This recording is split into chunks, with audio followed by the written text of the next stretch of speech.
In the quiet town of Maple Hollow, Walter Hensley was just the kind old man who fixed broken toys for neighborhood children. "Toys deserve a second chance," he would say with a smile that never quite reached his eyes. But beneath his gentle exterior lay a darkness that had haunted him for 40 years. A basement filled with meticulously catalogued toys, each belonging to a child who had vanished without a trace. When an anonymous tip brings Detective James Miller to Walter's door, no one is prepared for the terrible secrets about to be unearthed. As Walter's carefully preserved evidence begins to tell its story, Miller discovers a shocking connection to his own past that will change everything. Who was really responsible for the disappearances that terrorized Maple Hollow decades ago? And why has Walter spent his life collecting the abandoned playthings of the missing? Follow this heart-wrenching journey into the darkest corners of small-town America, where innocent toys become silent witnesses to unspeakable crimes, and where one man's obsession might finally bring justice to those who can no longer speak for themselves. If you're watching this, make sure to follow our channel, like this video, and tell us in the comments where you're watching from, because once this story begins, you won't be able to look away. The morning air in Maple Hollow, Ohio carried the first bite of winter, sharp enough to make your breath visible in small clouds that disappeared almost as quickly as they formed. Most residents hurried about their business, shoulders hunched against the cold, faces buried in scarves. All except for one. Walter Hensley, 78 years old with wispy white hair that danced in the breeze, moved with deliberate slowness as he carried a weathered cardboard box to his front gate. His hands, spotted with age but remarkably steady, carefully arranged the contents on the small wooden shelf he'd installed years ago. A collection of toys, meticulously restored, each with a subtle imperfection that somehow made them more endearing rather than less. A wooden train with a fresh coat of red paint, a cloth doll whose dress had been hand-stitched with delicate care, a small tin robot whose key had been polished until it gleamed. "Morning, Mr. Hensley," called Mrs. Rodriguez from across the street as she hustled her two children toward their waiting minivan. "You're out early today." Walter offered a gentle smile that never quite reached his pale blue eyes. "Toys deserve a second chance, don't they?" he called back, his voice carrying the slight tremor of age but with an underlying strength that seemed out of place for a man who spent his days fixing broken playthings. The children waved enthusiastically. 7-year-old Sophia broke free from her mother's grip and dashed across the empty street, ignoring her mother's protests. "Can I have one today, Mr. Walter? Please?" Her dark eyes were wide with excitement as they scanned the offerings. Walter's weathered face softened. "Of course you can, sweetheart. Take whichever one speaks to you." Sophia's small fingers hovered over several toys before settling on a stuffed rabbit with mismatched button eyes. One blue, one brown. She clutched it to her chest with such genuine delight that Walter had to look away, blinking rapidly. "What's his name?" Sophia asked. Walter's fingers trembled slightly as he straightened the remaining toys. "I don't name them, dear. That's your job. They're waiting for you to give them a new life." Mrs. Rodriguez had crossed the street by now, smiling apologetically. "I'm sorry, Walter. You know how she gets about your toys." "No need to apologize," Walter said, his voice suddenly thick. "It's why I make them." As they walked away, a moving truck rumbled down the street, unusual for their quiet neighborhood where houses rarely changed hands. It stopped 3 doors down, where the old Morrison place had finally sold after sitting empty for nearly a year. Walter watched with mild interest as a middle-aged couple emerged from a sedan that followed the truck. The man, tall with a military posture and scrutinizing eyes, caught Walter looking and gave a curt nod.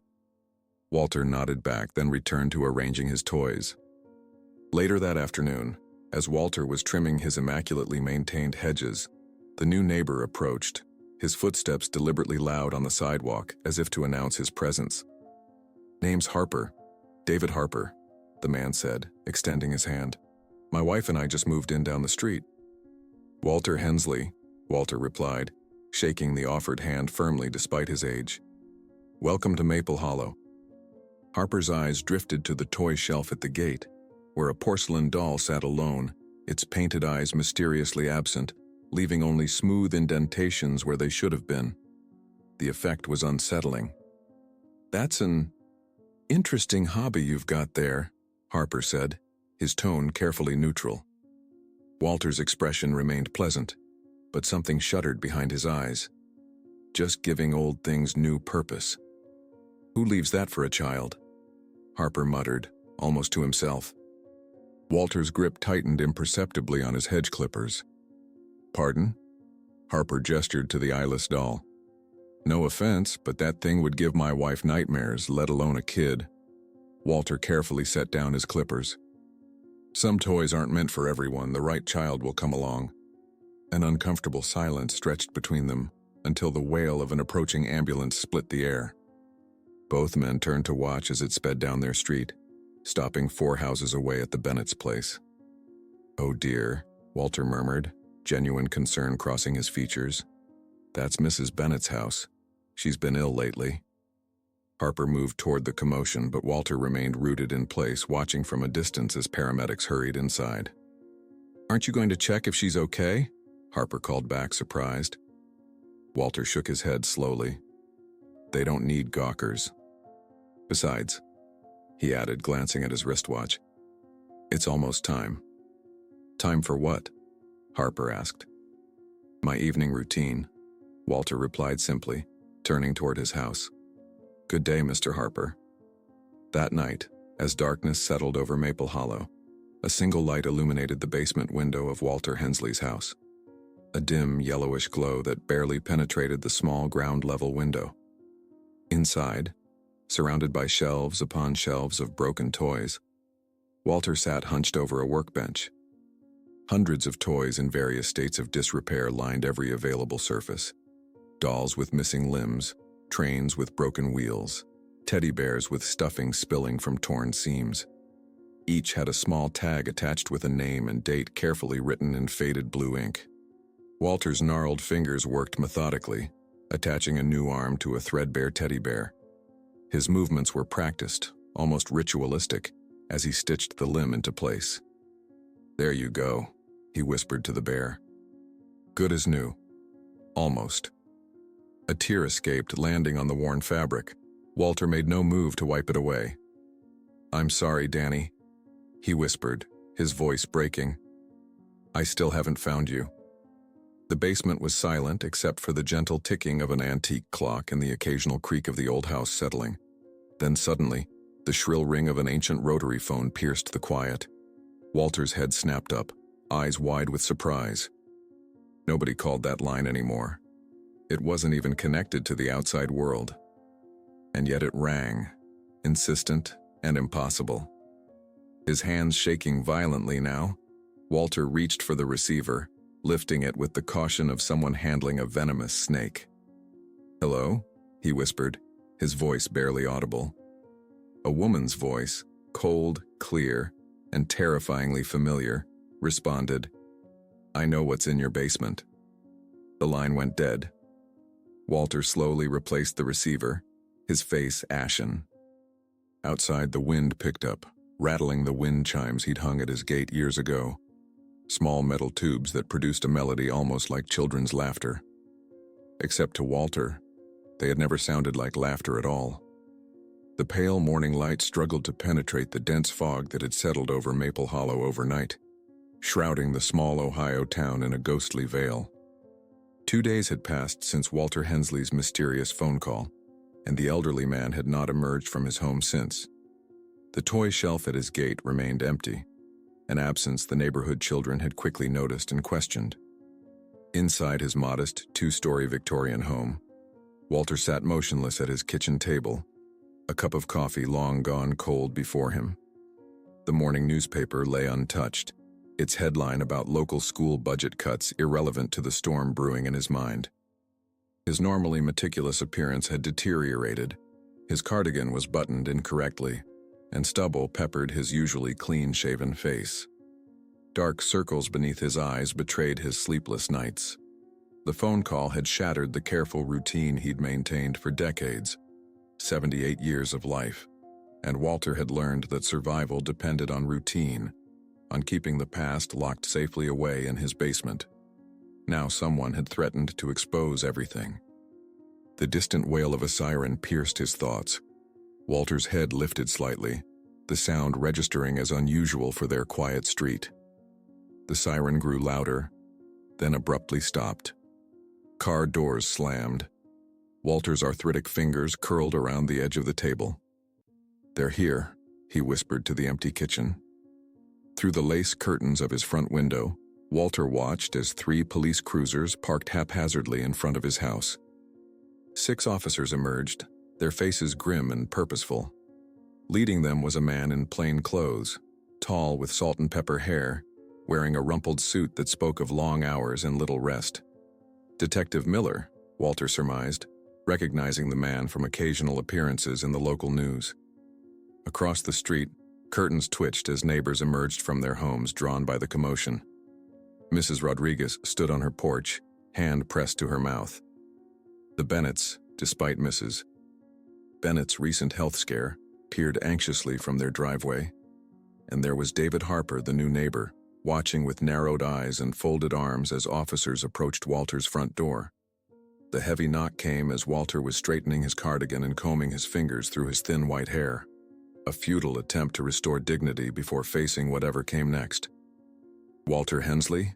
Detective Miller asked when Walter opened the door, his voice gruff but not unkind. His eyes, the color of faded denim, assessed Walter with professional detachment.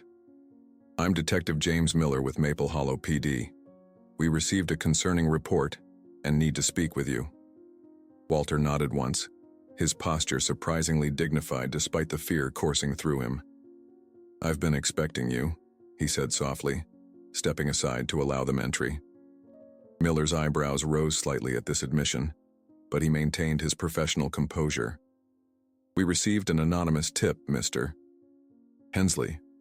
The caller claimed," he paused, studying Walter's face, "that you're keeping something disturbing in your basement." A small crowd had gathered on the sidewalk now, neighbors whispering among themselves as uniformed officers established a perimeter around Walter's property.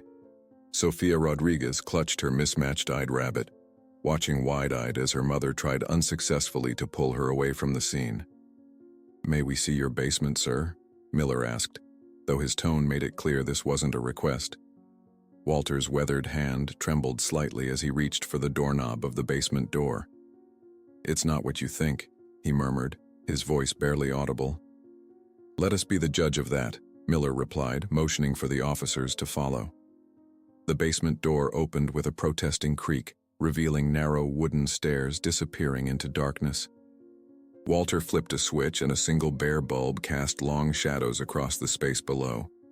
The officers exchanged glances as a peculiar smell wafted up from the basement, old fabric, dust, and something else. Something vaguely medicinal. "Watch your step," Walter cautioned as he led the way down. "The 3rd step is loose." Miller followed close behind, hand instinctively resting on his holstered weapon. What greeted them at the bottom of the stairs caused even the veteran detective to freeze mid-step. The basement stretched the length of the house, its walls lined with industrial shelving units sagging under the weight of hundreds, perhaps thousands, of toys. Dolls with cracked porcelain faces stared with vacant eyes. Wooden trains missing wheels sat alongside teddy bears with exposed stuffing. Alphabet blocks with faded letters were arranged in inscrutable patterns. But it wasn't the toys themselves that caused Miller's breath to catch. It was the meticulous organization. Every toy bore a small tag with a name and date. Photographs of children were pinned to a massive corkboard covering one wall, red string connecting them to specific toys and to yellowing newspaper clippings.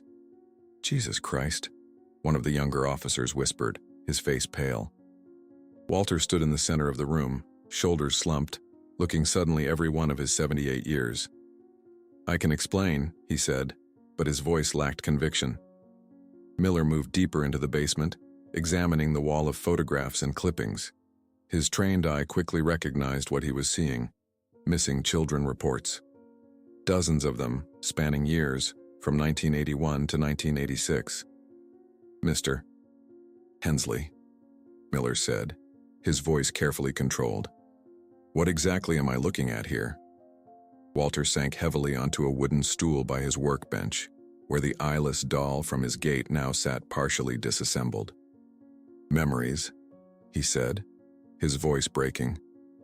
Memories of the children no one wanted to remember. An officer called Miller over to a filing cabinet where he discovered detailed notes on each case, information that went beyond what had been reported in the papers. Locations of disappearances, witness statements, potential suspects. Most disturbing were the toys themselves, many tagged with names that matched the missing children in the photographs. "Sir, I'm going to need you to come with us to answer some questions," Miller said, unable to keep the edge from his voice. Walter nodded numbly. "May I get my medication first? From upstairs?" Miller assigned an officer to accompany Walter to retrieve his heart medication. As they climbed the stairs, Walter paused to look back at his life's work, his obsession, being photographed and cataloged by strangers who could never understand. Outside, the crowd had grown. News traveled fast in Maple Hollow. As officers escorted Walter to the waiting cruiser, whispers rippled through the gathering. Mothers pulled their children closer. Former friends looked away, unable to meet his eyes. "Monster!" someone hissed from the back of the crowd. Walter kept his eyes fixed on the ground until he heard a small, familiar voice. "Mr. Walter, are they taking you away?" Sophia Rodriguez had broken free from her mother again, clutching her rabbit tightly against her chest. The innocence in her question cut deeper than any accusation. Walter's eyes filled with tears. "Just for a little while, sweetheart." "But who will fix the toys?" she asked, her lower lip trembling.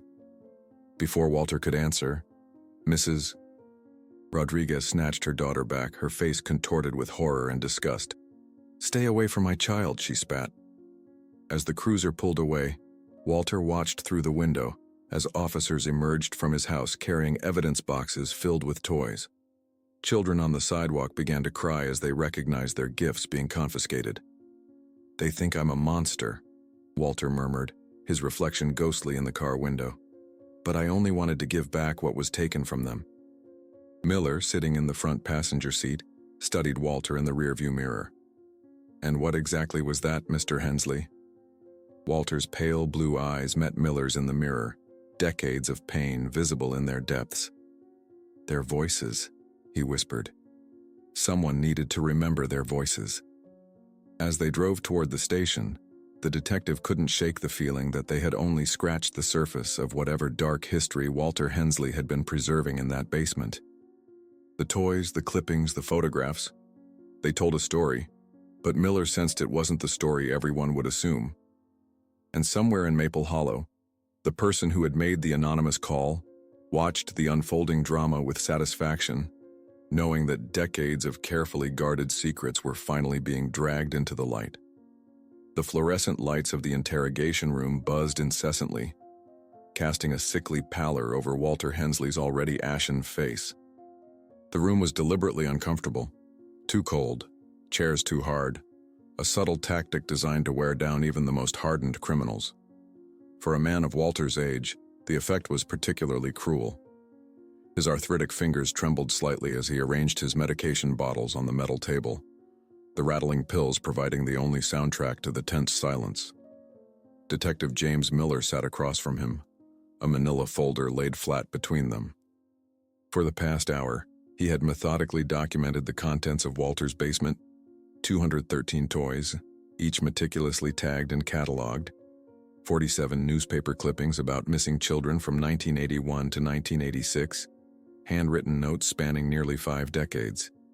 The facts were laid bare, but the story behind them remained elusive. Miller studied the elderly man before him. Walter Hensley had once been someone the community respected, a kindly neighbor who fixed toys for local children. Now, in the harsh interrogation room light, he looked like what he truly was, an old man carrying a burden too heavy for his frail shoulders. "Let's start from the beginning, Mr. Hensley," Miller said, his voice echoing slightly in the sparse room. "Why were you collecting items related to missing children?" Walter's gaze remained fixed on his gnarled hands. "Not collecting," he corrected softly. Preserving. There's a difference.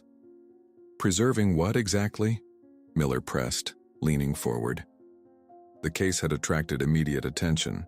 His captain was already fielding calls from regional news outlets. The story had all the elements of sensationalism, a seemingly harmless elderly man with a house of horrors hidden beneath a venerable exterior.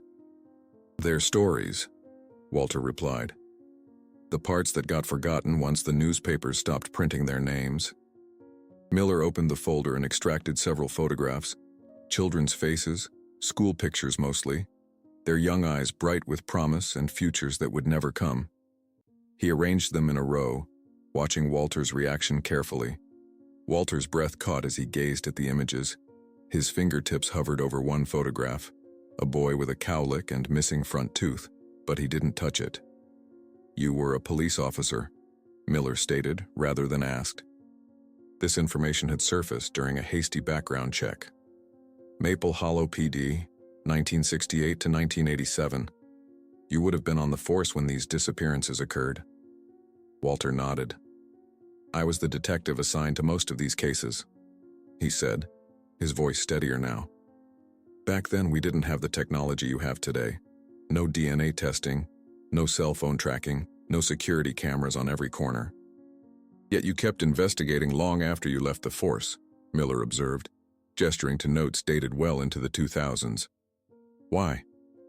A shadow crossed Walter's face. "Because they deserved better than to be forgotten. Because someone powerful wanted these cases buried. Because—" He stopped abruptly as if catching himself before revealing too much.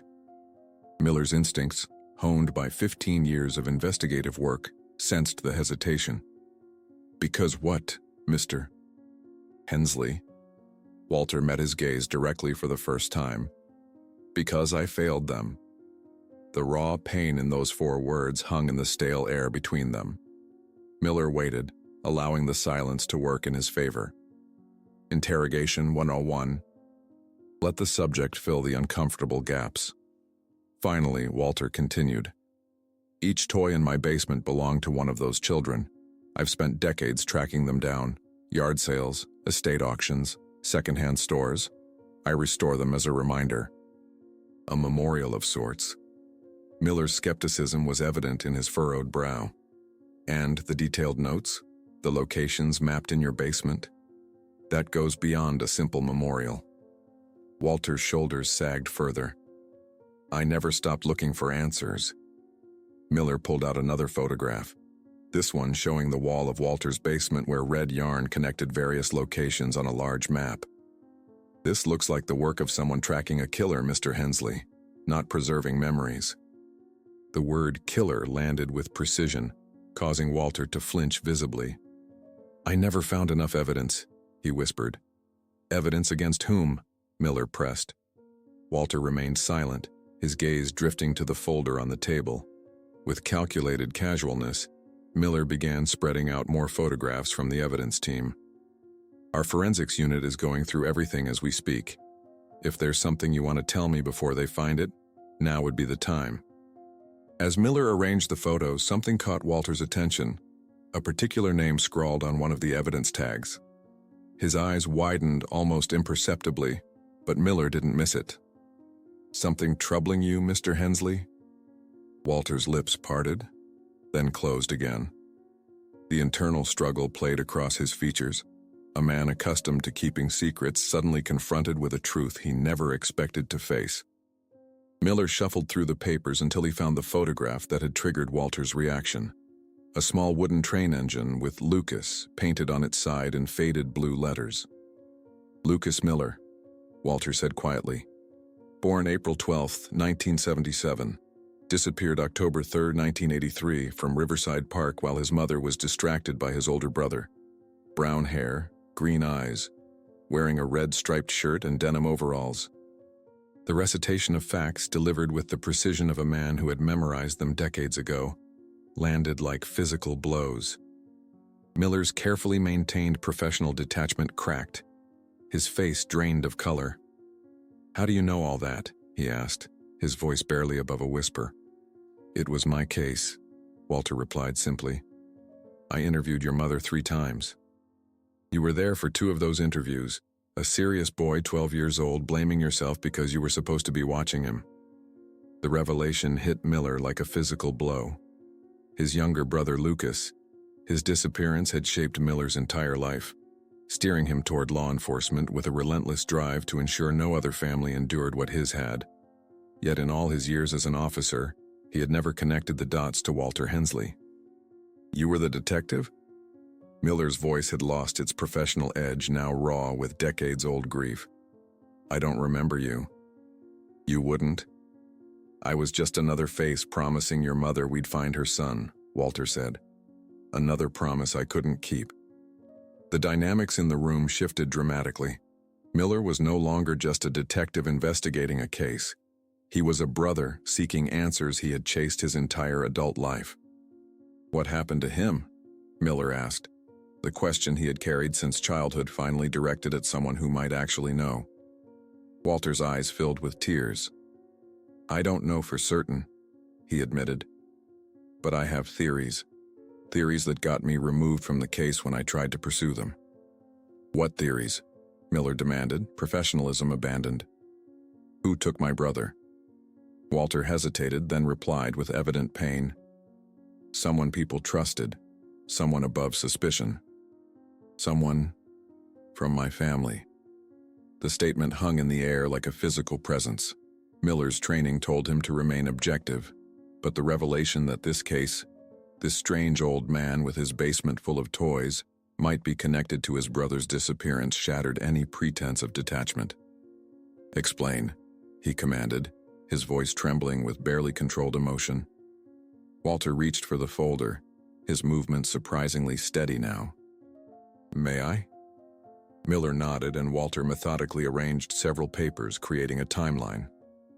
The disappearances began in 1981 and ended in 1986, Walter explained, pointing to the dates. 6 children in total, all between ages 4 and 7, all from middle-class families, all from this general area. I know the pattern, Miller said tersely.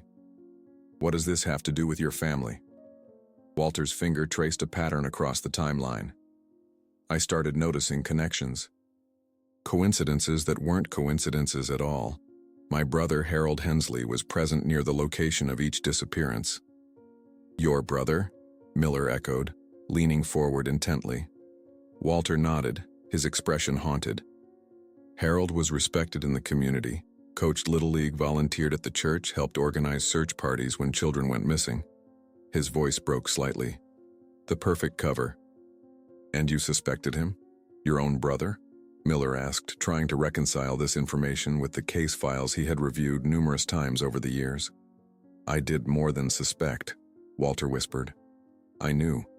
But knowing isn't the same as proving. And when I tried to investigate him officially, he trailed off, his expression darkening. What happened? Miller pressed. Walter's gaze became distant, lost in memories.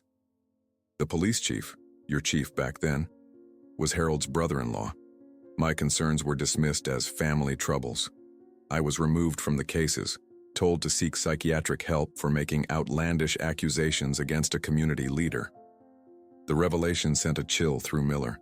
Corruption and cover-ups were not unfamiliar concepts in law enforcement, but to hear them applied to his brother's case, a case that had defined his life, was devastating.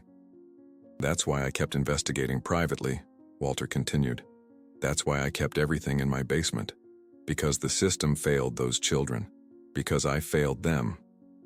Miller studied Walter with new eyes, not as a suspect, but as a man who had carried an unbearable truth alone for decades.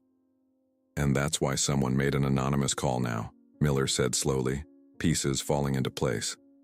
Someone who knows what you know. Walter nodded grimly. Someone who wants the truth to come out after all these years. As the implications sank in, Miller knew that this case had just become the most important of his career and of his life. The autumn sun hung low in the afternoon sky as the forensic team continued their methodical search of Walter Hensley's home. Yellow crime scene tape fluttered in the October breeze, creating a perimeter that transformed the once welcoming Victorian house into a macabre tourist attraction. Neighbors gathered in small clusters on the sidewalk, their whispered conversations punctuated by occasional glances toward the basement windows, where investigators in white Tyvek suits moved like ghosts behind the glass. Detective James Miller stood on Walter's front porch, his mind still reeling from the revelation that the elderly man had been the detective assigned to his brother's disappearance 42 years earlier. The personal connection to the case had forced Miller to officially recuse himself from leading the investigation, but his captain had allowed him to remain involved as a consultant, recognizing that Miller's personal stake might provide insights that would otherwise remain hidden. Officer Ramirez, a young but promising member of the forensics team, emerged from the house clutching an evidence bag. Her expression told Miller she had found something significant. "Detective," she said, her voice low enough that the onlookers couldn't hear. "We found this beneath a loose floorboard in the basement. I think you should see it." Inside the evidence bag was a leather-bound journal, its pages yellowed with age, the binding cracked from repeated handling. Miller carefully extracted it, donning a pair of nitrile gloves before opening the cover.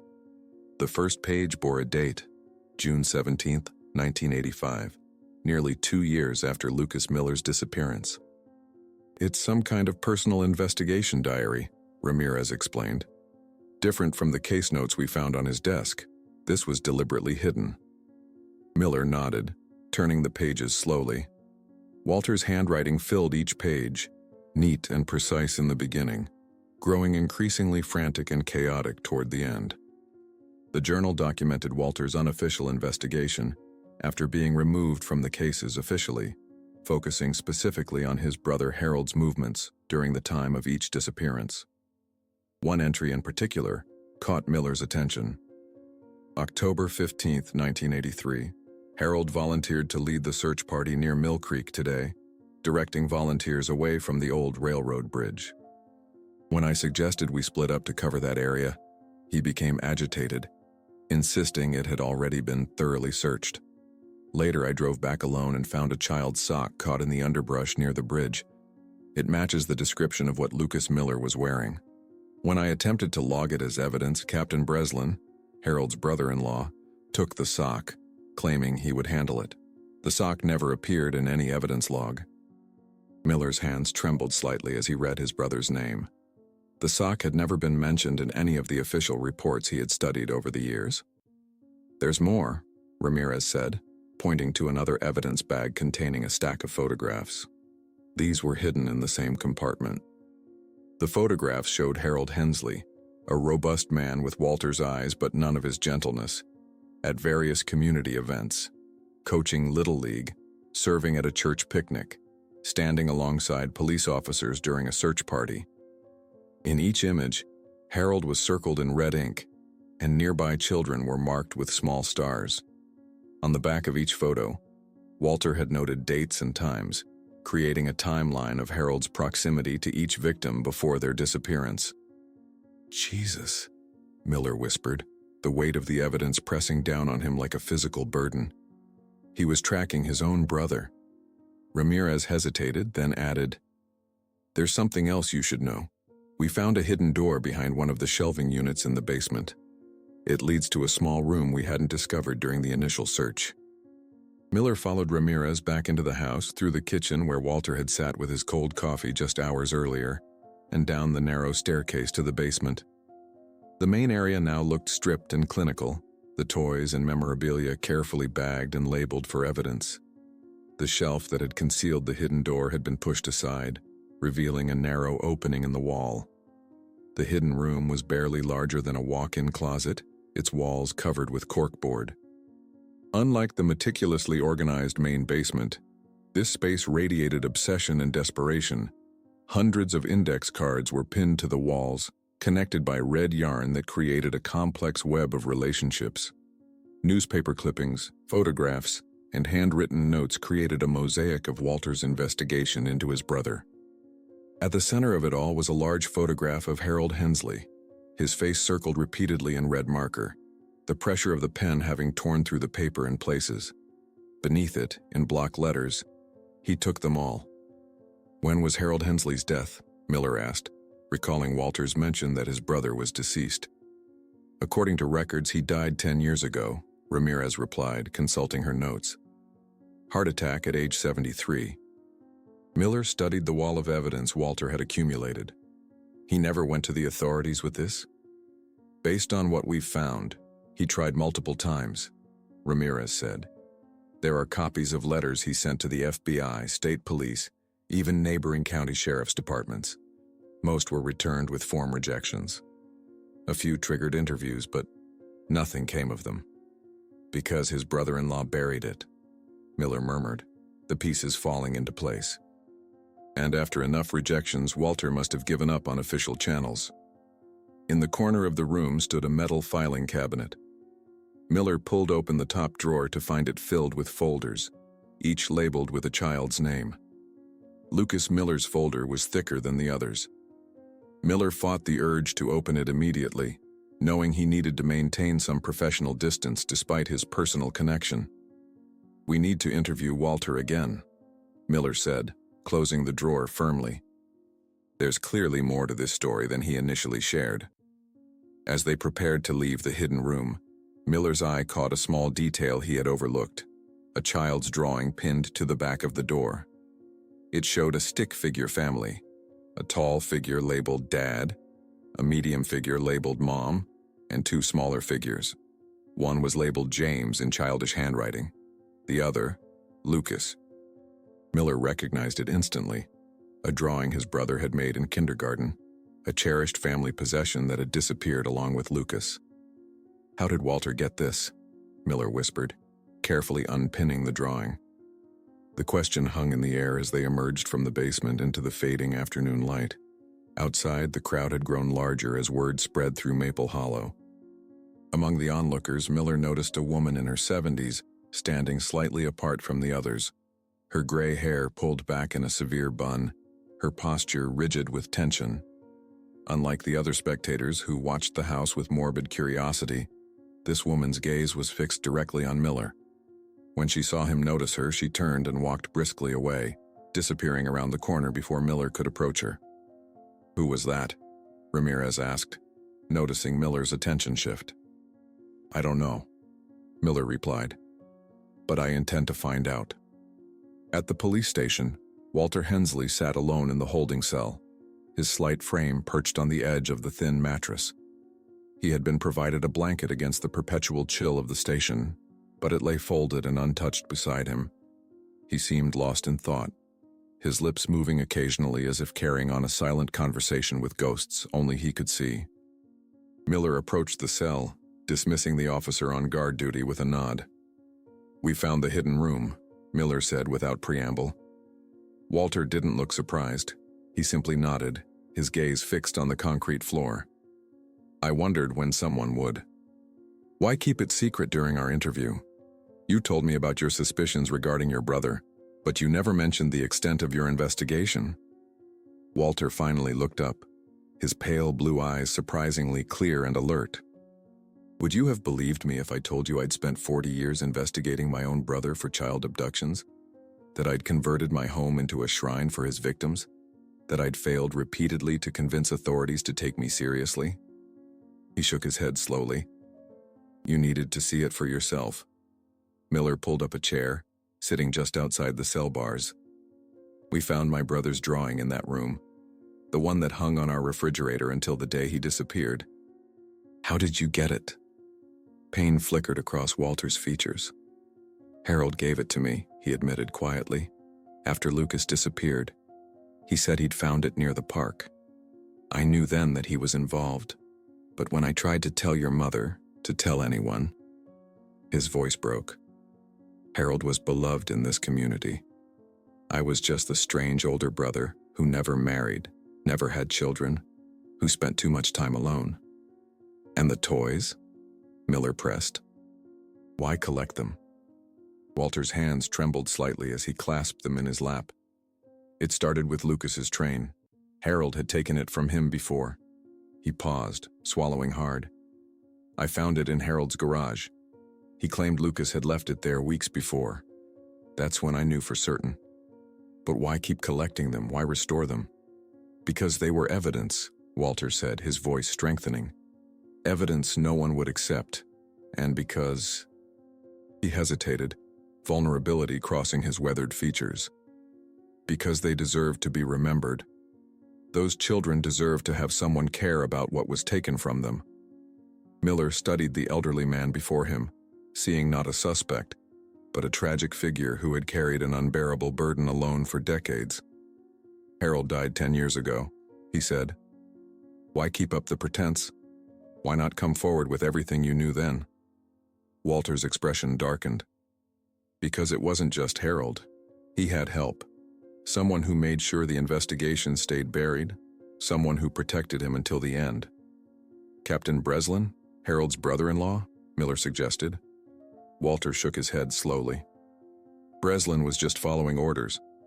There was someone else, someone with more power, more influence, someone still alive who threatened me when I tried to come forward after Harold's death. A chill ran down Miller's spine. Who? Walter leaned forward, lowering his voice.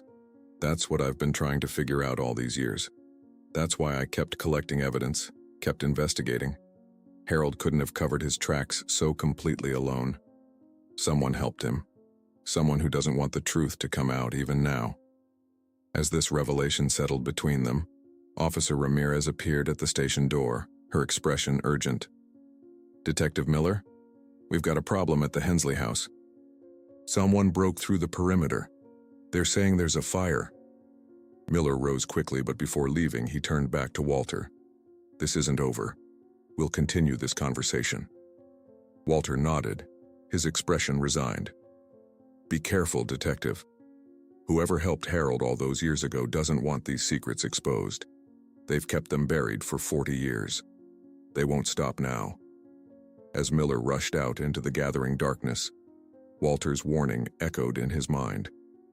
The case that had begun with a strange collection of toys in an old man's basement had transformed into something far more sinister, a decades-long conspiracy of silence that someone was still willing to kill to protect. Flames licked hungrily at the eaves of Walter Hensley's Victorian home, orange tongues dancing against the night sky. Detective James Miller arrived to find organized chaos, firefighters battling the blaze while police officers struggled to maintain the perimeter against a growing crowd of onlookers. The acrid smell of smoke mingled with the chemical scent of accelerant, confirming Miller's suspicion that this was no accident. How bad is it? Miller asked, approaching Fire Chief Martinez, who was coordinating the response. Martinez's face, illuminated by the flickering flames, was grim. Bad. Started in the basement, spread fast. Whoever did this knew what they were doing. Multiple ignition points, accelerant used liberally. Miller's stomach dropped. The evidence, most of it was already removed, Officer Ramirez interjected, approaching with soot smudging her cheek. But not all of it. We were still cataloging. Security detail? Miller demanded. One officer at the rear, one at the front. Both swear no one entered, but Officer Collins admits he stepped away to use the bathroom in his cruiser. That window was enough. Miller cursed under his breath, watching as jets of water battled the flames. This was no random act of vandalism. It was a calculated attempt to destroy evidence. Walter's warning echoed in his mind. Someone doesn't want these secrets exposed. A sudden commotion at the police line drew his attention. A woman was arguing with an officer, trying to push past the barricade. Even from a distance, Miller recognized her as the same older woman who had been watching the house earlier. Let her through, Miller called, making his way toward the perimeter. The woman who approached him moved with surprising agility for someone in her 70s. Her spine was ramrod straight, her gray hair pulled back in a severe bun that emphasized her sharp cheekbones and penetrating eyes. She clutched a weathered cardboard box tightly against her chest. "Detective Miller?"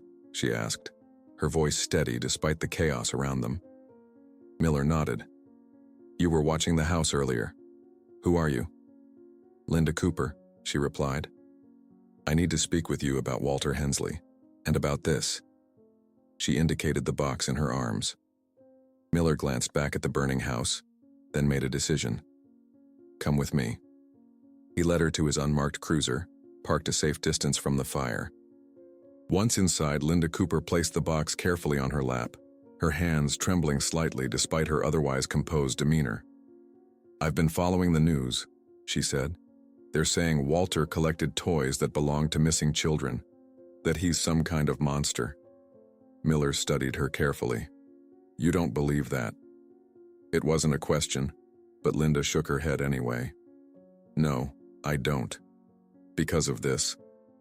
She opened the box, revealing a small wooden train engine painted blue with the name Danny carefully stenciled on its side.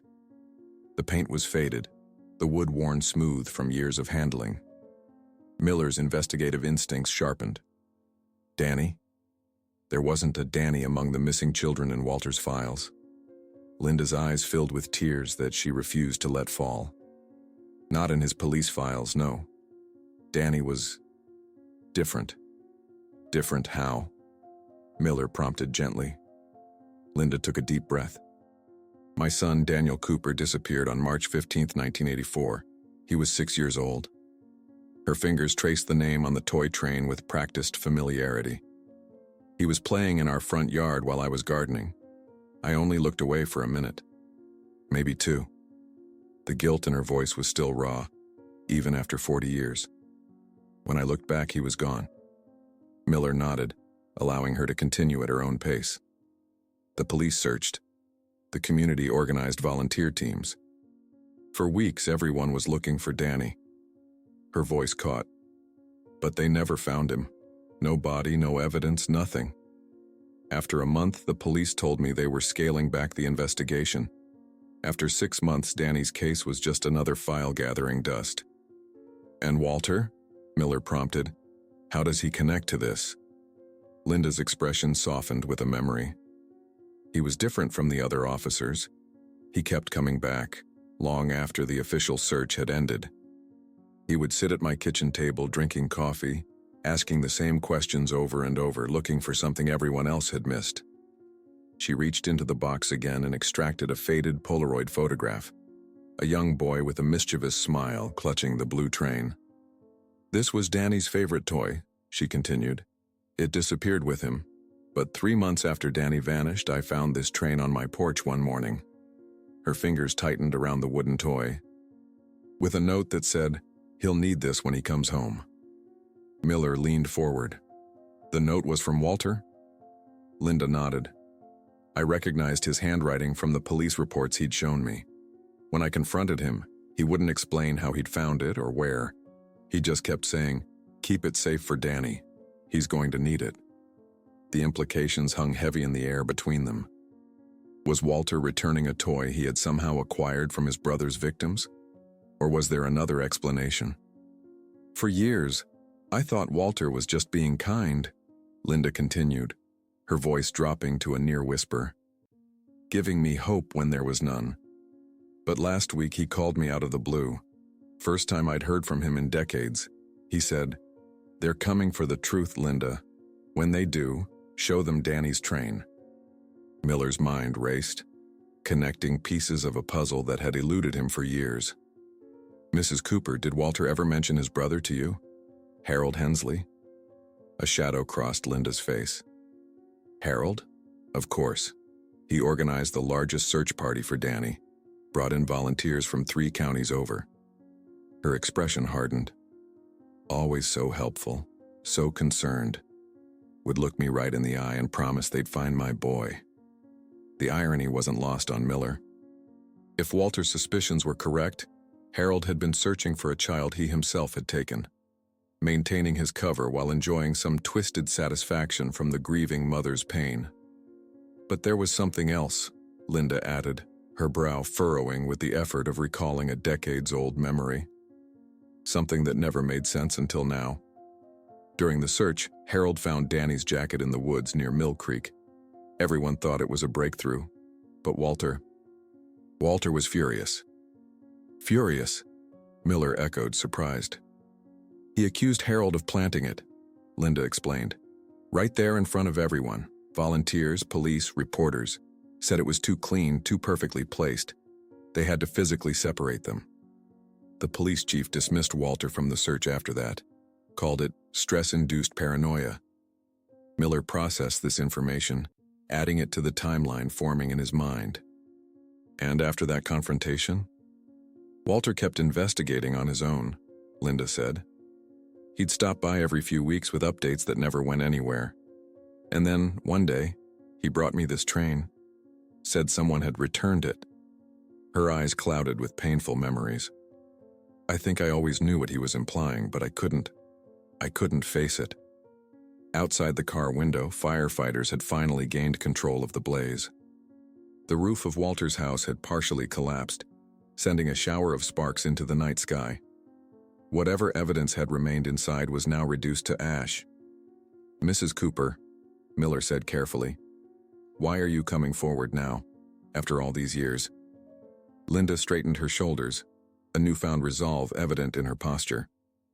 Because Walter Hensley is the only person who never stopped looking for the truth about my son. And now they're painting him as some kind of monster. Her voice broke slightly. If Walter collected those toys, Detective, it wasn't because he took those children. It was because he was the only one who cared enough to remember them. Miller studied the wooden train in her hands, the name Danny worn but still visible after all these years. A thought struck him. May I see that train for a moment? Linda hesitated, then carefully handed him the toy. Miller turned it over in his hands, examining it from every angle. Then he saw it, almost invisible unless you knew to look for it. A small compartment carved into the bottom of the train, sealed with a tiny wooden plug. Do you mind? Miller asked, indicating the compartment. Linda shook her head, watching intently as Miller carefully removed the plug and tipped the train. A tightly rolled piece of paper slid out into his palm. With careful fingers, Miller unrolled the yellowed paper. It was a handwritten note in Walter's precise penmanship, dated October 17, 1985. L.C. Harold returned toy 1015. Claims found near quarry. Inconsistent with search grid. Fingerprinted. Found partial match to Lucas Miller case. Connection confirmed. Need more evidence before going to FBI. Trust no one in department. Miller's hands trembled slightly as he read the note aloud. He was building a case, he murmured, hiding evidence in the toys themselves. Evidence that Harold was responsible? Linda asked, her voice barely audible. Miller nodded grimly. And evidence that someone in the police department was helping cover it up. The revelation settled between them like a physical weight. Outside, the firefighters were now dousing hotspots. The main blaze extinguished, but the damage complete. Walter's home, his life's work, was a charred skeleton against the night sky. Detective Miller? Officer Ramirez approached the car, her expression urgent. You need to get back to the station. There's been a development with Walter Hensley. Miller's instincts immediately sharpened. What kind of development? He collapsed in his cell about 20 minutes ago. They've taken him to County General. Doctor says it's his heart. Miller turned to Linda. I need to go, but this conversation isn't over. Would you be willing to make a formal statement about everything you've told me? Linda clutched Danny's train to her chest, nodding firmly. Walter kept his promise to never stop looking for the truth. I intend to keep mine. As Miller drove toward the hospital, his mind whirled with new connections and theories. Walter Hensley wasn't a monster hoarding trophies.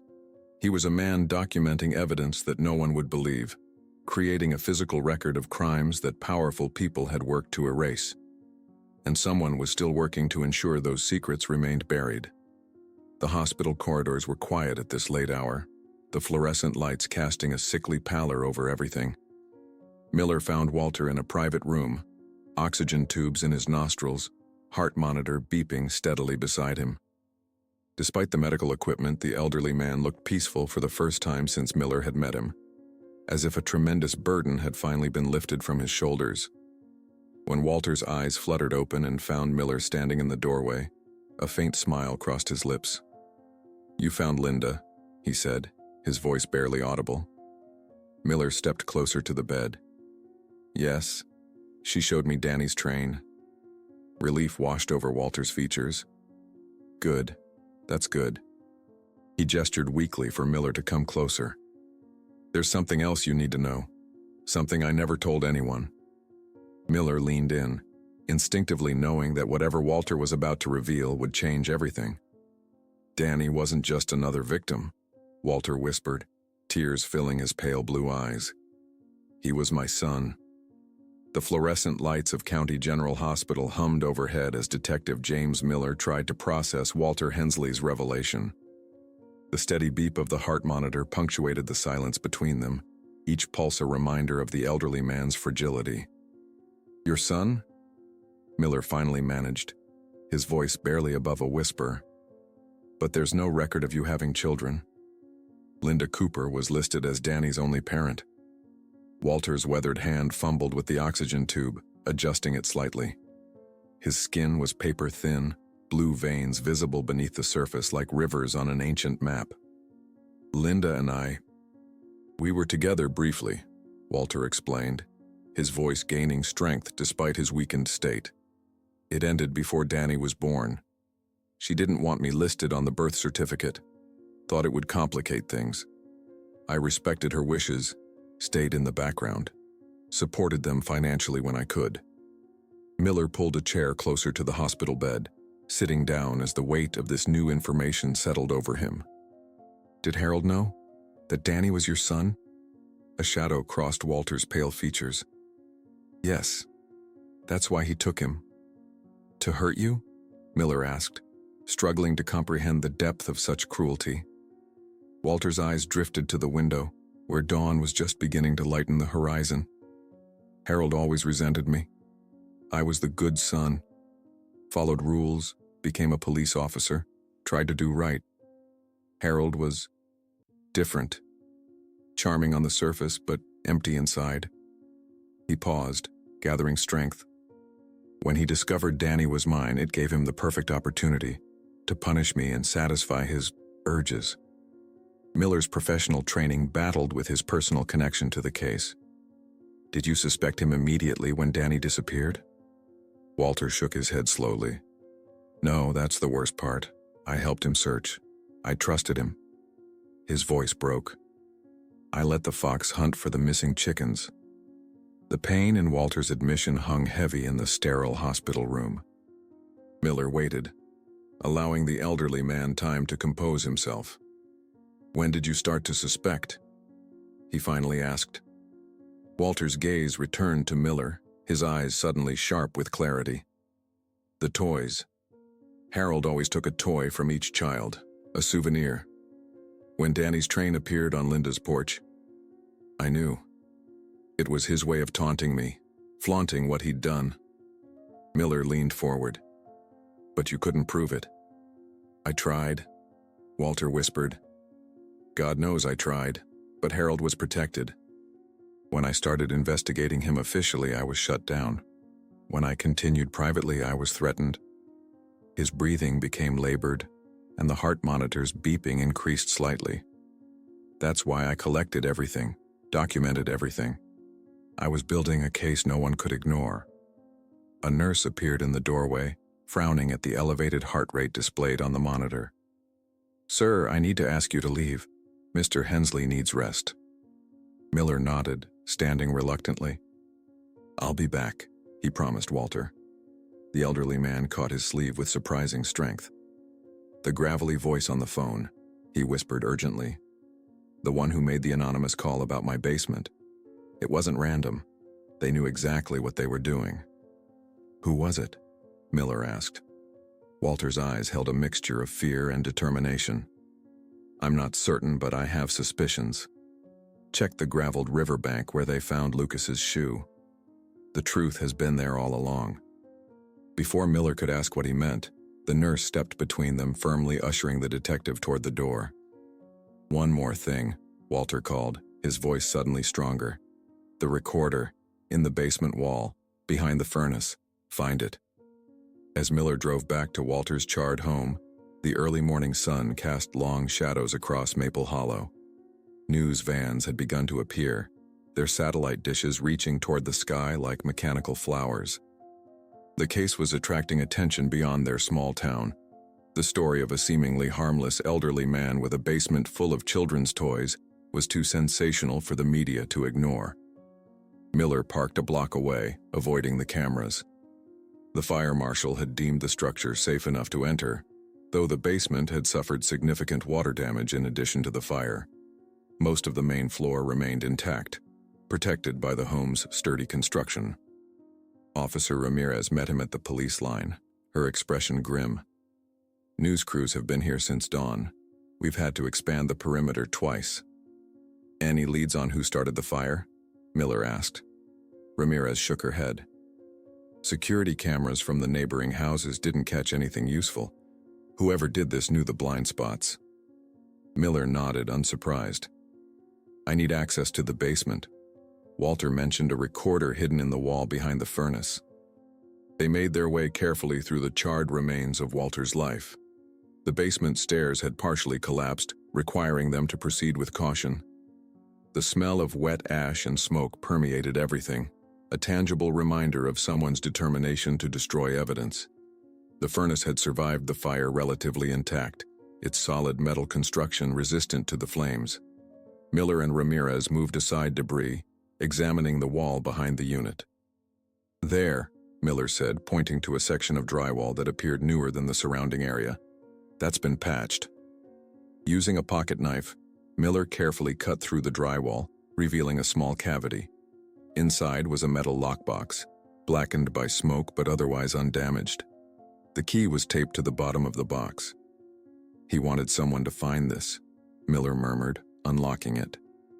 Inside lay an old cassette recorder and dozens of carefully labeled tapes, each marked with dates spanning from 1984 to 2015. The most recent tape was still in the recorder. "Let's hear it," Ramirez suggested. Miller pressed play and Walter Hensley's voice filled the damp basement, sounding stronger and more determined than the frail man in the hospital bed. October 3rd, 2023. Today marks 40 years since Harold took Lucas Miller. 40 years of searching, documenting, waiting for justice. "I'm running out of time. My heart won't last much longer. If you're listening to this, it means someone finally found what I've been trying to show them for decades." Miller and Ramirez exchanged glances as the recording continued. "Today I found the red hair ribbon that belonged to little Emily Jackson. Still has the scent of lilacs from her mother's favorite perfume. The fact that it survived all these years feels like a small miracle. I've added it to her memorial box." The recording paused and they could hear Walter's labored breathing. "Danny, I'm sorry, son, I failed you. I should have seen what Harold was. Should have stopped him before he took you. Your mother still keeps your train on her mantle. Says it helps her feel close to you." Miller stopped the tape, his throat tight with emotion. He recorded his thoughts about each victim, created an audio diary to accompany his investigation. "There are dozens of tapes here," Ramirez observed, examining the labeled cassettes. "Years of recordings." Miller selected an earlier tape, dated April 15, 1984, and pressed play. "Harold returned Danny's train today. Said he found it near the quarry. Impossible. We searched that area extensively. The toy was too clean, too undamaged to have been outdoors for weeks. He's taunting me, watching me grieve for my own son while pretending to help. I confronted him privately. He just smiled and said, 'Prove it, big brother. No one will believe you anyway.'" Miller listened, transfixed as Walter's voice from nearly 40 years earlier described his growing suspicions, his frustrated attempts to investigate his brother, and the systematic obstruction he faced from within the police department. "The police chief pulled me off Danny's case today," Walter's younger voice continued. "Said I'm too emotionally involved, that I'm becoming obsessed with blaming Harold. They don't want to believe a respected community member could be responsible. Or maybe they know and are protecting him. Either way, I'm on my own now." The recording ended with a chilling statement. "Someone followed me today. Parked outside my house for hours. When I approached the car, it drove away. License plate was obscured, but I recognized the driver. It's worse than I thought. Harold isn't working alone." Miller ejected the tape, his mind racing. "We need to listen to all of these. There could be names, dates, locations, evidence that survived the fire." As they carefully packed the tapes into an evidence box, a uniform officer appeared at the top of the damaged stairs. "Detective Miller?"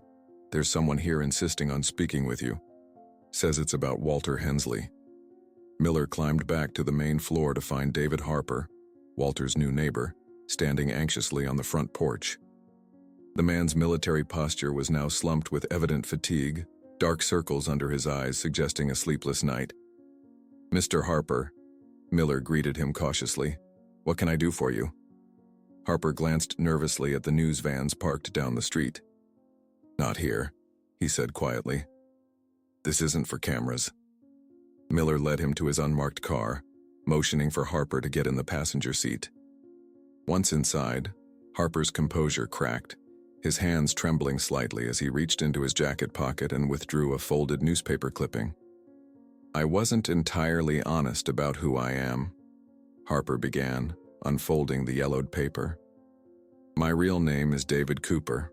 I'm Linda Cooper's nephew, Danny's cousin." The revelation caught Miller off guard. "You moved next door to Walter deliberately?" Harper, or Cooper, nodded grimly. "I've spent years trying to understand what happened to Danny. Aunt Linda never recovered from losing him.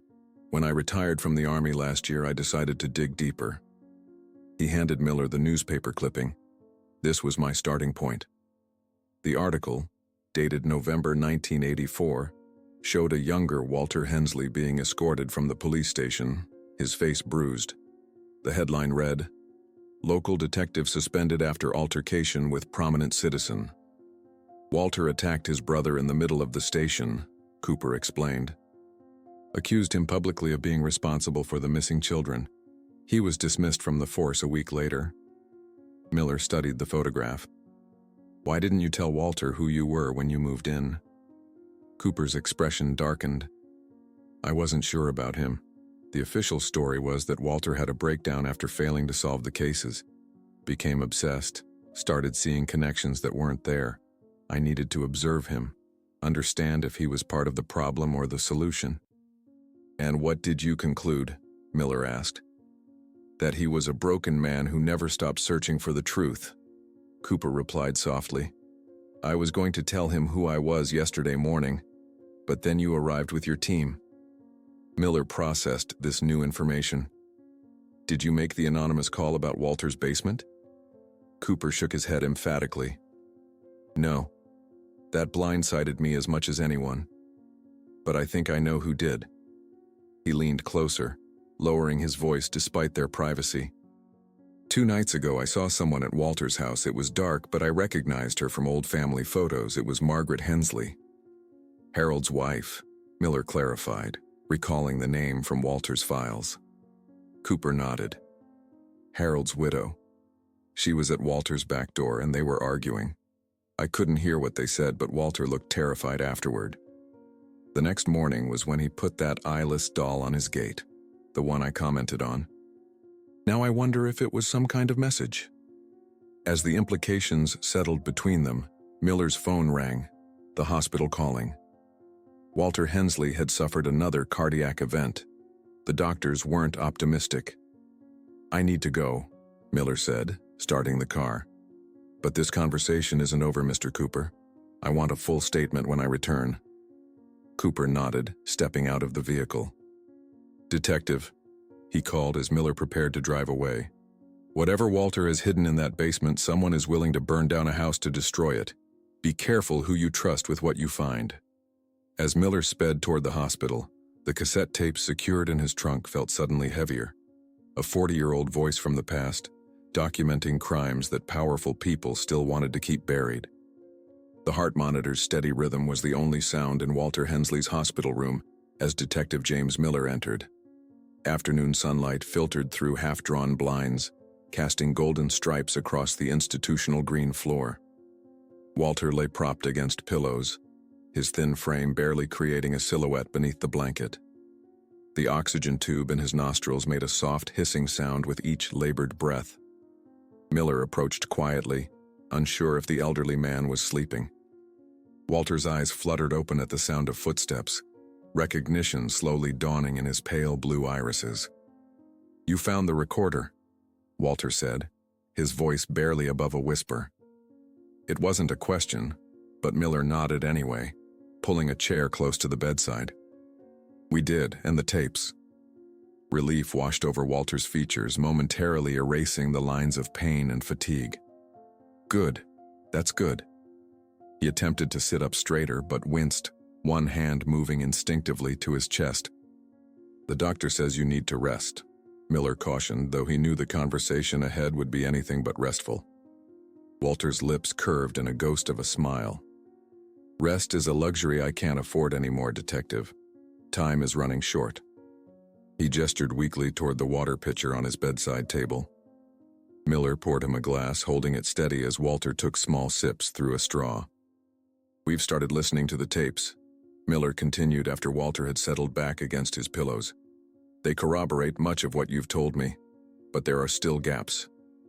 Ask your questions, Walter said, his gaze direct despite his weakened state. I have nothing left to hide. Miller nodded, switching on his recorder with Walter's permission. Let's start with Danny. You said he was your son, but your name isn't on his birth certificate. Walter's eyes drifted to the window, to the maple tree whose branches swayed gently outside. Linda and I met when she came to the station to report a break-in at her bakery. I took her statement, asked her to coffee afterward. A wistful expression crossed his features. It was inappropriate, mixing personal and professional, but I couldn't help myself. She had this laugh that made you feel like you'd known her your whole life. He paused, collecting himself. The relationship was brief but intense. When she told me she was pregnant, I wanted to marry her. She refused, said I was married to my job, that she'd seen what police work did to families. We agreed I would support them financially but remain in the background. Did Harold know about this arrangement? Miller prompted. Walter's expression hardened. Harold knew everything about everyone in Maple Hollow. He made it his business to collect secrets, leverage for later use. When Danny was born, Harold showed up at the hospital with flowers, told Linda he'd heard through the grapevine about her blessed event. Miller leaned forward, sensing they were approaching the heart of the matter. When Danny disappeared, did you immediately suspect Harold? Walter closed his eyes, pain that had nothing to do with his physical condition etching deeper lines around his mouth. No, that's the worst part. Harold was the first person I called when Linda phoned me, hysterical, saying Danny was missing. He organized search parties, printed flyers, coordinated with neighboring towns. His voice broke. I trusted him, my own brother. What changed? When did you begin to suspect him? Walter's eyes opened, now shining with unshed tears. It was small things at first. The search areas he insisted weren't worth checking, the way he'd redirect volunteers away from certain locations. Then Danny's jacket turned up in an area we'd already searched twice. He took a shuddering breath. But the train, when Linda found Danny's train on her porch, that's when I knew. Because Harold had taken it as a trophy, Miller said, pieces falling into place. Walter nodded weakly. Harold always took something from his victims, a personal item, something meaningful. I began connecting cases, looking for patterns. When I confronted him privately, he didn't even deny it. His voice dropped to a whisper. He smiled, said, Your son cried for you at the end. That's when I attacked him at the station. Miller recalled the newspaper clipping David Cooper had shown him. You were suspended after that? Fired, Walter corrected. Chief Breslin said I was unstable, that grief had affected my judgment. No one believed me. Harold had built this persona, community leader, volunteer, loving family man. Who would believe he was capable of such monstrous acts? The tapes indicate you continued investigating privately, Miller noted, for decades. Walter's eyes took on a fierce gleam despite his weakened state. What choice did I have? Those children deserved justice. Danny deserved justice. When official channels failed, I created my own investigation. At great personal risk, Miller observed. The tapes mentioned threats, surveillance. Walter nodded grimly. Harold wasn't working alone. He had protection. Someone who made evidence disappear, who buried police reports, who ensured witnesses changed their stories. Who? Miller pressed, the question that had haunted him since discovering Walter's hidden room. Walter hesitated, his gaze drifting to the door as if checking for eavesdroppers. Judge William Crawford, he finally said, his voice barely audible. He was district court judge from 1975 to 2010. Every search warrant I requested for Harold's property was denied. Every piece of evidence I collected mysteriously vanished from the evidence room. Crawford was always there, always blocking any official avenue I pursued. Miller knew the name well. Judge Crawford was still a respected figure in Maple Hollow, his portrait hanging in the courthouse lobby. You're suggesting a district court judge helped cover up your brother's crimes? Why? Walter's expression darkened. Because Harold had something on him. Something that would have destroyed Crawford's career, his reputation, everything. He paused, clearly struggling with whether to continue. In 1979, Crawford's teenage son was driving drunk and hit a child. Killed her instantly. Harold witnessed it. Instead of reporting it, he helped the boy hide the body. The enormity of the accusation hung in the air between them. Miller struggled to reconcile the respected judge he knew with this monstrous allegation. You have proof of this? He asked carefully. On the tapes, Walter confirmed. July 18th, 1987. Harold was drunk, bragging about how he owned the judge. I was wearing a wire, hoping to get him to confess to the abductions. He didn't, but he revealed the Crawford connection instead. Miller made a mental note to find that specific tape. What about your sister-in-law, Margaret Hensley? David Cooper saw her at your house recently. Surprise flickered across Walter's features. David Cooper? Linda's nephew? When Miller nodded, Walter continued. I wondered who he really was. He asked too many questions about the neighborhood history to be a casual newcomer. Margaret Hensley, Miller prompted again. Walter's expression grew troubled. Margaret knew. Maybe not at first, but eventually. She found things in their home. Toys that didn't belong to their children. Items I later connected to the missing kids. He sighed heavily. She chose to look the other way. To protect her comfortable life, her social standing. But she came to see you recently? Walter nodded slowly. After Harold died, Margaret inherited everything, including his secrets. She's kept silent for 10 years.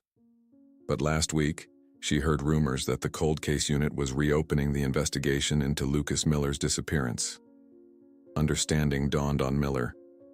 She was afraid her complicity would be discovered. She threatened me, Walter confirmed. Said if I ever revealed what I knew, she would claim I was Harold's accomplice, that I helped him. His voice cracked with emotion. That I participated in what happened to those children. The cruelty of the accusation was breathtaking, threatening to paint a father as complicit in his own child's abduction. Miller felt a surge of anger on Walter's behalf. Is that when you put the eyeless doll on your gate? He asked, recalling Cooper's observation. Walter nodded, a hint of defiance in his expression. It was Margaret's daughter's doll. Harold took the eyes out years ago, one of his games. I kept it as evidence. Putting it on the gate was my way of telling Margaret I wasn't afraid of her threats anymore. And you think she made the anonymous call, reported your basement to get ahead of the story? Almost certainly, Walter confirmed. Margaret always did believe the best defense was a good offense. Miller considered this new information, mentally adding Margaret Hensley to his list of people to interview. Walter, with your testimony and the evidence from the tapes, we may finally be able to bring closure to these cases, to the families. Walter's expression softened, a profound weariness settling over his features. You want justice for your brother, Detective? I understand that. But justice without compassion is just another form of vengeance. The statement caught Miller off guard. What do you mean? Walter reached out, his gnarled hand surprisingly strong as it gripped Miller's wrist. I falsified reports. I tampered with evidence. I lied to protect my brother long before I suspected him, because that's what family does. I looked the other way when things didn't add up. My inaction allowed him to continue. Tears filled his eyes. I'm not innocent in all this. The confession hung in the air between them, raw and painful. Miller found himself at a loss for words, his professional obligation to pursue justice colliding with his growing understanding of Walter's complex moral position. "I failed those children," Walter continued, his voice breaking. "I failed Danny. I should have seen what Harold was earlier, should have stopped him. Their blood is on my hands too." Miller leaned forward, his voice gentle but firm. "You've spent 40 years trying to make amends, Walter. That counts for something." Walter shook his head slightly. "Does it? Tell that to Linda, who has lived 4 decades without her son. Tell that to your mother, who lost Lucas." His breathing became more labored, the monitor beside him beeping a warning. "The truth is, Detective, there is no atonement adequate for what happened. Only truth. Only remembrance." A nurse appeared in the doorway, frowning at Walter's elevated vitals. "I'm sorry, Detective, but Mr. Hensley needs to rest now." Miller nodded, standing reluctantly. "I'll be back tomorrow, Walter. There's still more to discuss." As he prepared to leave, Walter called out weakly, "Detective, one more thing." Miller turned back. "Yes?" "The toys," Walter said, his voice fading. "All those toys from my basement. Before this is over, let the children have them. They've waited long enough for someone to remember them." The request, so simple yet profound, struck Miller to his core. This wasn't just about solving decades-old crimes or bringing perpetrators to justice. It was about honoring the lost, remembering them as more than just victims or case numbers. As Miller left the hospital, the setting sun painted Maple Hollow in shades of amber and gold. On the surface, it remained the picturesque small town celebrated in tourism brochures. But beneath that veneer lay 40 years of secrets, silence, and complicity.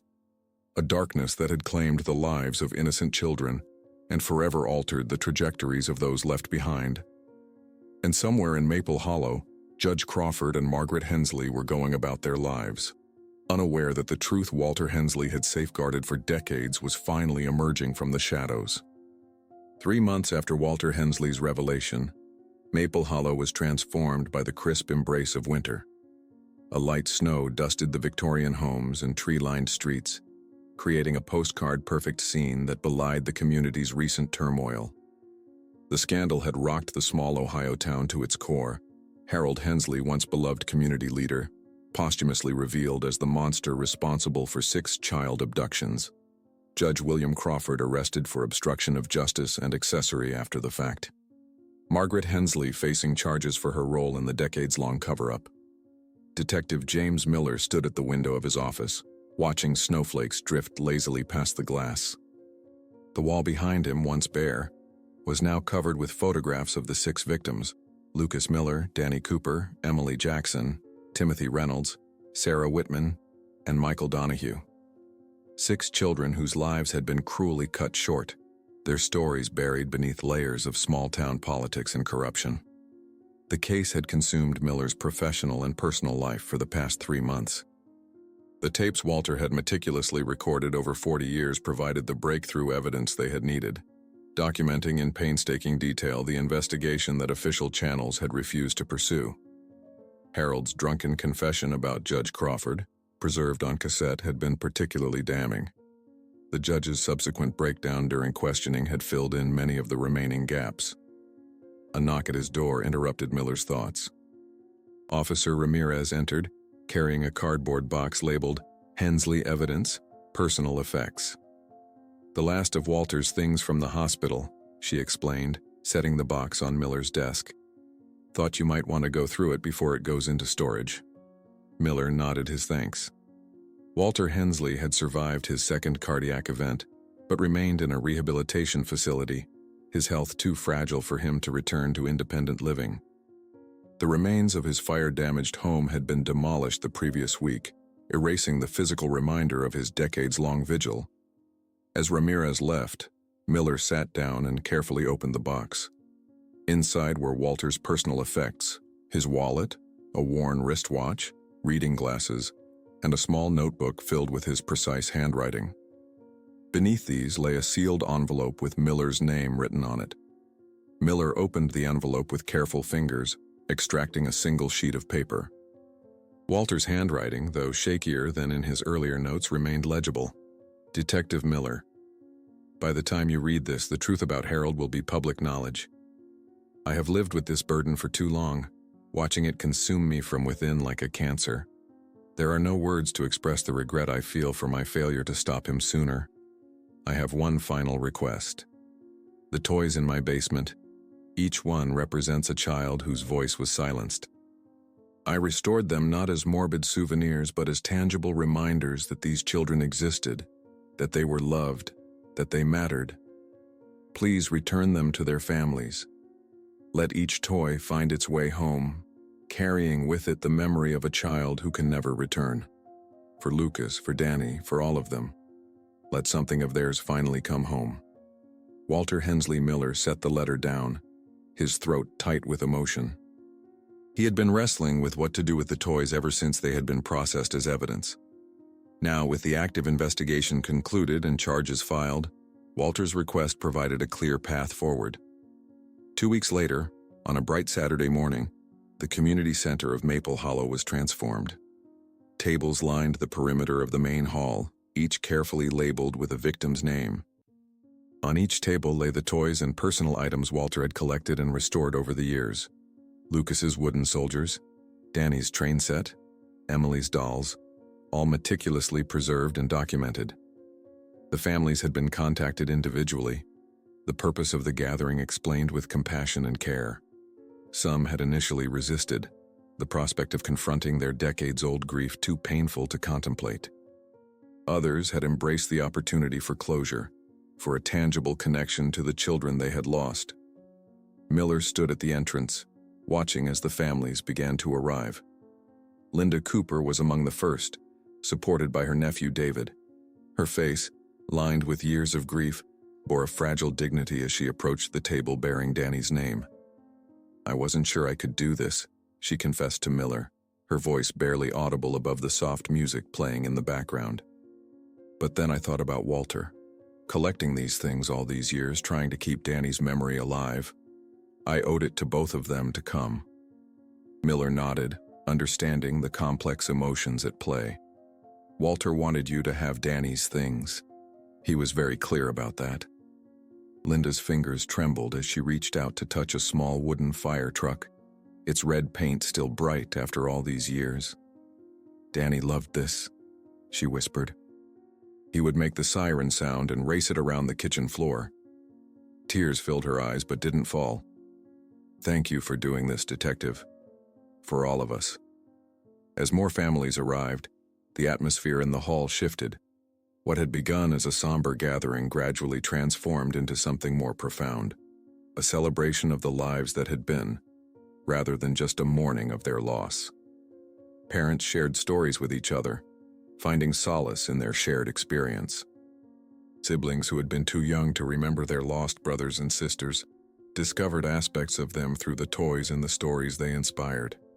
Miller observed it all from a respectful distance, his professional detachment wavering as he watched his own mother approach Lucas's table. Eleanor Miller, now in her 70s, had flown in from Florida when the case broke open. She moved with cautious steps toward the display, her hand pressed to her mouth as she recognized Lucas's favorite teddy bear. He wouldn't go anywhere without this, she said as Miller joined her. Called it Mr. Growly because the growler inside was broken. It made this pathetic wheezing sound instead of growling properly. A smile briefly illuminated her face before fading. How did Walter get this? It disappeared with Lucas. Harold took it, Miller explained gently. Walter found it among his brother's things years later. Eleanor nodded, absorbing this information with remarkable composure. Walter was the detective assigned to Lucas's case. I remember him now, so determined, so certain he would find answers. She picked up the teddy bear, cradling it as she might have held Lucas himself. He never gave up, did he? No, Miller confirmed. He never stopped looking for the truth. A commotion at the entrance drew their attention. A wheelchair was being maneuvered through the door, its elderly occupant wrapped in a heavy blanket against the winter chill. Walter Hensley had arrived, accompanied by a nurse from the rehabilitation center. The room fell silent as Walter was wheeled inside, all eyes turning toward the man whose persistence had finally brought them answers. He looked diminished, his once tall frame shrunken by age and illness, but his pale blue eyes remained alert, taking in the gathering with evident emotion. Linda Cooper was the first to approach him. Without a word, she knelt beside his wheelchair and took his hand in hers.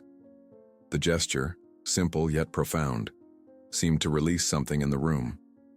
One by one, the other families approached, some offering quiet thanks, others simply touching his shoulder in silent acknowledgement of his decades-long vigil. Eleanor Miller waited until the others had stepped back before approaching Walter. "You knew, didn't you?" she asked, her voice strong despite her age. "All those years ago you suspected the truth." Walter nodded, his expression solemn. "I tried to follow the evidence. When they wouldn't let me do it officially, I continued on my own. I'm sorry it took so long." Eleanor studied him for a moment, then leaned down and kissed his weathered cheek. "Thank you for not forgetting my son," she whispered. As the gathering continued, Miller made his way to Walter's side. "How are you feeling?" he asked, noting the pallor beneath the older man's skin. "At peace," Walter replied, his gaze sweeping the room. "For the first time in decades, I feel at peace." He gestured toward the tables, where families were carefully packing away the toys and mementos they had selected. "This is what I wanted, for each child to be remembered, for something of theirs to go home." Miller nodded his understanding. "The district attorney wanted me to let you know that no charges will be filed against you for withholding evidence or interfering with investigations. Given the circumstances and your cooperation, they're considering the matter closed." A ghost of a smile touched Walter's lips. Justice tempered with mercy. "That's rare." "You were right, you know," Miller said after a moment. "Justice without compassion is just another form of vengeance. I've been thinking about that a lot lately." Walter's eyes, clearer than they had been in the hospital, met Miller's directly. "And what have you concluded, Detective?" Miller considered the question, watching as Lucas's teddy bear was carefully wrapped in tissue paper by his mother. "That remembering is its own form of justice, that these children deserve to be more than case numbers or tragic headlines." Walter nodded, satisfaction evident in his expression. "That's why I collected the toys, restored them. Each one held a story, a piece of a life that was cut short. In preserving them, I preserved the memory of who those children were, not just how they died." As the gathering began to disperse, David Cooper approached with Linda's permission to take Walter back to the rehabilitation center. Before leaving, Walter asked to make one final stop. Miller wheeled him to the entrance of the community center where a small table stood apart from the others. On it sat the porcelain doll with no eyes, the same one that had been on Walter's gate the day Miller first arrived at his house. Walter reached out, his fingers trembling slightly as they traced the doll's smooth face. "I kept this one separate for a reason," he explained. "It belongs to no one because it represents all of them. The stolen innocence, the blind justice that failed to see the truth." He turned to Miller. "I'd like it to remain here, in Maple Hollow, as a reminder." Miller nodded his understanding. "I'll make sure it finds an appropriate place." As Walter was wheeled away, Miller remained beside the eyeless doll, contemplating its significance. On impulse, he took a small note card from the supplies table and wrote a simple message, propping it against the doll's feet. For each soul that departed, a memory returned. Outside, the snow had stopped, leaving Maple Hollow blanketed in pristine white. Families emerged from the community center, each carrying carefully wrapped packages containing pieces of their lost loved ones. There were tears, yes, but also a sense of quiet resolution, of burdens slightly lightened by shared grief and collective memory. Linda Cooper paused on the steps, gazing up at the winter sky. "Danny loved snow days," she said to no one in particular. "Said it made the world quiet enough to hear angels." Beside her, Miller watched as Eleanor carefully placed Lucas's teddy bear in her car. 40 years of searching, of wondering, of hoping against hope. Not ended, perhaps, but transformed into something bearable. The toys, preserved with such care by a man many had dismissed as strange or obsessive, had provided a connection that transcended time and tragedy. On the community center bulletin board, someone had pinned a photograph of all 6 children, smiling from their school pictures, unaware of the darkness that awaited them. Beneath it, a simple message had been added. The toys deserve a second chance, just like us. As Miller turned to leave, the winter sun emerged from behind clouds, casting long shadows across the snow. For a moment he thought he heard children's laughter, distant but distinct, carried on the crisp air.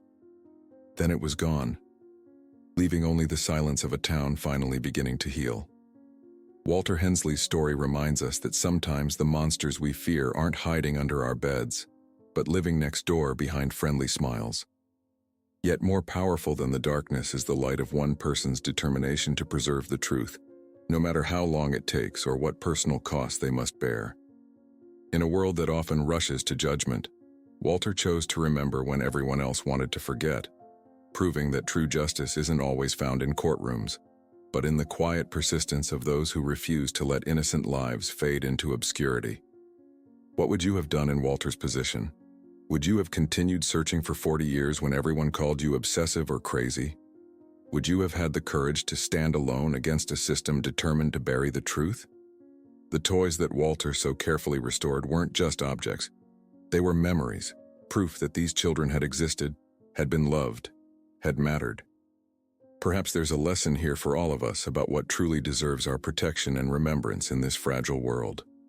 If this story touched your heart, please take a moment to like this video, share it with someone who appreciates stories with deeper meanings, and subscribe to our channel for more tales that explore the hidden corners of human experience. Leave a comment letting us know which part of Walter and Detective Miller's journey affected you most deeply. Remember, in a world where memories fade and justice sometimes fails, the simple act of bearing witness, of refusing to look away, may be the most powerful thing we can do for one another.